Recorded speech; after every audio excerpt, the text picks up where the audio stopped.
ရန်တန်တဲ့အစီအစဉ်ကြီးလုပ်ပေးထားတယ်ဘယ်သူမှမလုပ်ပေးဘယ်သူမှလုပ်မပေးနိုင်တဲ့အစီအစဉ်နီလာတခုထပ်လုပ်ပေးထားတယ်အဲ့ဟာဘာလေးလဲဆိုရင်နီလာစီကဟောဒီကစိုက်တာ2မျိုးဝယ်တာနဲ့နီလာလက်ဆောင်တစ်ခုပြန်ပြီးမယ်စိုက်တာ2မျိုးဝယ်ရုံနဲ့နီလာလက်ဆောင်တစ်ခုပြန်ပြီးမှာနော်ကဲအဲ့လက်ဆောင်ကကြတော့လေယောက်ျားလေးမိန်းကလေးသုံးလို့ရပြီကိုယ့်ရဲ့ခန္ဓာကိုယ်မှာလိုအပ်တဲ့ပစ္စည်းလေးကဲနီလာထားမနေ့ကမှားထားလက်ဆောင်ပေးခြင်းလို့ကိုတက်တက်မှားထားအခုရောက်ပြီးကဲအဲ့ဆိုရင်နီလာနဲ့တူဖောက်ကြည့်ရအောင်ပါလေးဖြစ်မလဲနော်ဖောက်ပါပြီရှင်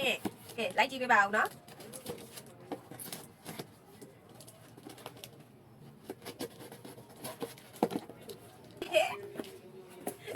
ဒီပဲ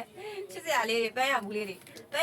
နော်ဒါလုံးဝအခုဒီရပိုင်းထဲကမှလုံးဝအသစ်ထွက်ထားတာနော်ဒီလုံးဝလည်းမသိတာအမေဖွင့်လိုက်တာတော့လေမှုဝင်လာတယ်တလားဒါဘာဘူးလေးဖြစ်မဲ့ထင်တော့ကဲတန်းစင်းနဲ့အဒီကထုတ်ထားရလဲဆိုရင်ကွာသူကအမဲဆက်သမားတွေအဒီက